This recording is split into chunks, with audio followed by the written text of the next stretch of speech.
For over 3 decades, Al Shifa has been traveling around the world to bring you the finest honey. Pure, untouched, the way it is created in nature. അസ്സലാമു അലൈക്കും വറഹ്മത്തുള്ളാഹി. പിന്നെ പല ആളുടെ ഒരു പ്രധാന സംശയമാണ് തേൻ കട്ട പിടിക്കുക എന്നുള്ള വിഷയത്തിൽ. പലപ്പോഴും നമുക്ക് ഈ ഒരു കാര്യത്തെക്കുറിച്ച് മനസ്സിലാവുന്നതിന് മുമ്പ് ഞാനും തെറ്റിദ്ധരിച്ചിരുന്നൊരു വിഷയമാണ് തേൻ കട്ട പിടിക്കുന്നൊരു വിഷയം. അത് തേനടിയിൽ കുറച്ചു കാലം സൂക്ഷിക്കുമ്പോഴത്തേക്ക് നമുക്കൊരു ക്രിസ്റ്റലായിട്ട് അഥവാ ഒരു കട്ടയായിട്ട് ഒരു പഞ്ചസാര അല്ലെങ്കിൽ ശർക്കര ഒരു രൂപത്തിൽ നമുക്ക് കാണാൻ പറ്റുന്ന ഒരു സാഹചര്യത്തിലേക്ക് മാറുക എന്നുള്ളതാണ് തേൻ ക്രിസ്റ്റലാവുന്ന ആ ഒരു കാര്യത്തെ നമ്മൾ കാണുന്നത്. അപ്പോൾ ഈ തേൻ ക്രിസ്റ്റലാവുമോ എന്നുള്ളൊരു ചോദ്യത്തിന് യഥാർത്ഥത്തിൽ ഒരു മറുപടിയാണെന്നുണ്ടെങ്കിൽ നമുക്ക് പറയാനുള്ളത് തേൻ ക്രിസ്റ്റലാവും അഥവാ കട്ട പിടിക്കും, അതുപോലെ തന്നെ കട്ട പിടിക്കാതിരിക്കും എന്നുള്ളതാണ്. അത് രണ്ട് രീതിയിൽ നമുക്ക് തേനെ കാണാൻ വേണ്ടി പറ്റും. കട്ട പിടിക്കുന്നതായി കാണാൻ പറ്റും, കട്ട പിടിക്കാത്ത തരത്തിലുള്ള തേനും നമുക്ക് വിപണിയിൽ ലഭിക്കുന്നുണ്ട്. യഥാർത്ഥത്തിൽ ഈ ഒരു കട്ട പിടിക്കുന്നതിനെ കുറിച്ച് പലപ്പോഴും വിപണിയിൽ തേൻ വിൽക്കുന്ന അല്ലെങ്കിൽ തേൻ കൃഷി ചെയ്യുന്ന കർഷകരാണെങ്കിലും മറ്റുമൊക്കെ വിപണിയിൽ വലിയൊരു പ്രതിസന്ധി നേരിടുന്ന ഒരു പ്രധാനപ്പെട്ട വിഷയമാണ്. കാര്യം ആരാണെങ്കിലും ഒന്ന് സംശയിച്ചു പോകുന്ന ഒരു വിഷയമാണ് തേൻ കട്ടുപിടിക്കുക എന്നുള്ള വിഷയം. കാരണം അത് കണ്ടു കഴിഞ്ഞാൽ നമുക്ക് മനസ്സിലാക്കാൻ കഴിയുന്നൊരു കാര്യം ഇത് പഞ്ചസാര ലായനിയാണോ ശർക്കര ലായനിയാണോ എന്ന രീതിയിലുള്ള ചിന്താഗതിയാണ്. യഥാർത്ഥത്തിൽ നമ്മൾ ആദ്യം മനസ്സിലാക്കേണ്ട കാര്യം ഒരു പഞ്ചസാര ലായനി അല്ലെങ്കിൽ ശർക്കര കലക്കി വെച്ച ഒരു ലായനി ഒരിക്കലും അത് കട്ട പിടിക്കുകയില്ല എന്നുള്ളതാണ്. പലപ്പോഴും നമ്മുടെ വീട്ടിലൊക്കെ നമ്മൾ നന്നാരി സർബത്തും മറ്റൊക്കെ പഞ്ചസാര ലായനികൾ കൊണ്ടുവെക്കാറുണ്ട്.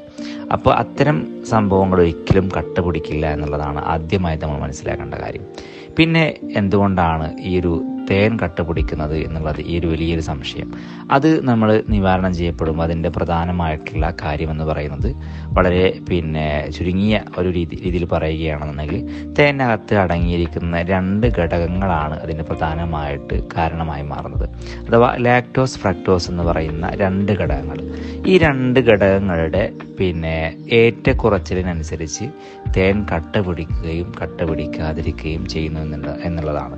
അഥവാ അതിൻ്റെ കൃത്യമായിട്ടുള്ള ആ ഒരു അളവിലേക്ക് അവകൾ പരസ്പരം കൂടിച്ചേരുന്ന സാഹചര്യത്തിൽ അഥവാ ഇവയുടെ കൃത്യമായിട്ടുള്ള അളവ് കൂടുന്ന സമയത്ത് ആ തേൻ കട്ട പിടിക്കാനുള്ള സാധ്യത കൂടുകയും അത് കുറയുന്നതിനനുസരിച്ചിട്ട് കട്ട പിടിക്കാനുള്ള സാധ്യത കുറയുകയും ചെയ്യുന്നുണ്ട് എന്നുള്ളതാണ്. പ്രത്യേകിച്ച് ലാക്ടോസും ഫ്രക്ടോസും അടങ്ങിയിരിക്കുന്ന തേനുകൾ പലപ്പോഴും തണുത്ത കാലാവസ്ഥകളിലൊക്കെ നമ്മൾ വെക്കുമ്പോഴത്തേക്ക് ചിലപ്പോൾ ഫ്രിഡ്ജിലൊക്കെ പല ആളുകൾ തേൻ സൂക്ഷിക്കാറുണ്ട്.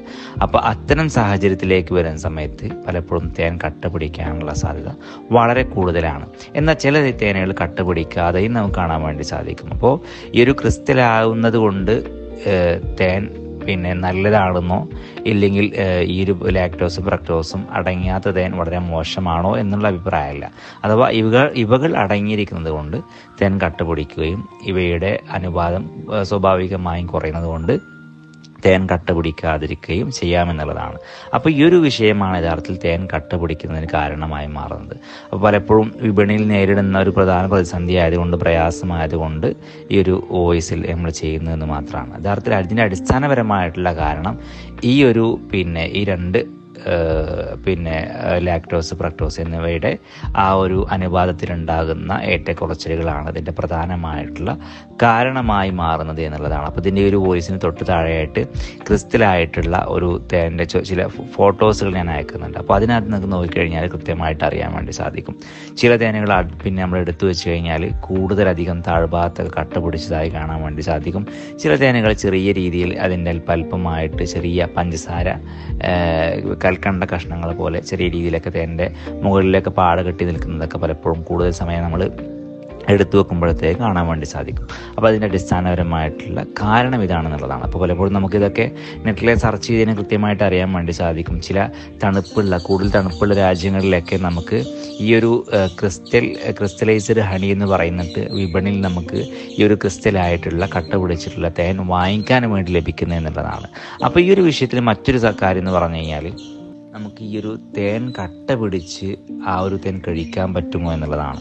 യഥാർത്ഥത്തിൽ വൈദ്യത്തിനകത്ത് ഇതിനെ ഒരു വിഷയത്തെക്കുറിച്ച് പറയുന്നത് ചക്കരത്തേൻ എന്നുള്ളതാണ്. അഥവാ ശർക്കര കലക്കിയത് കൊണ്ടല്ല, മറിച്ച് ഈ ഒരു തേനിനെ വിശേഷിപ്പിക്കപ്പെടുന്ന ഒരു പേര് എന്നുള്ളതാണ്. അഥവാ ക്രിസ്റ്റലൈസ്ഡ് ഹണി എന്നുള്ളതിന് ചക്കരത്തേൻ എന്നുള്ളൊരു പേരിലേക്ക് അതിന് പേര് വിളിക്കപ്പെടുന്നു എന്നുള്ളതാണ്. യഥാർത്ഥത്തിൽ ആ തേനിനെ കുറിച്ച് പറയുന്നത് നമ്മൾ സാധാരണഗതിയിൽ തേൻ കഴിക്കുന്ന നമുക്ക് കിട്ടുന്ന ആ ഒരു ഗുണങ്ങൾ എന്തൊക്കെയാണോ ആ ഗുണങ്ങൾ തന്നെ നമുക്ക് ഈ ഒരു കട്ടയായി കഴിഞ്ഞാലും ആ തേനിന് കൃത്യമായിട്ട് അത്തരം ഗുണങ്ങൾ ലഭിക്കുന്നുണ്ട് എന്നുള്ളതാണ്. അഥവാ ഒരു ഗുണവും നഷ്ടപ്പെട്ടു പോകുന്നില്ല എന്നുള്ളതാണ്. അപ്പോൾ കട്ടയായി കഴിച്ചാലും കട്ടയില്ലാത്ത രീതിയിൽ കഴിച്ചു കഴിഞ്ഞാലും നമുക്ക് യാതൊരു വിധത്തിലുള്ള മാറ്റവുമില്ല. രണ്ടും ഒരു രീതിയിൽ തന്നെയാണ് അതിൻ്റെ ഗുണം ലഭിക്കുന്നത് എന്നുള്ളതാണ്. For over 3 decades, Al Shifa has been traveling around the world to bring you the finest honey. Pure, untouched, the way it is created in nature.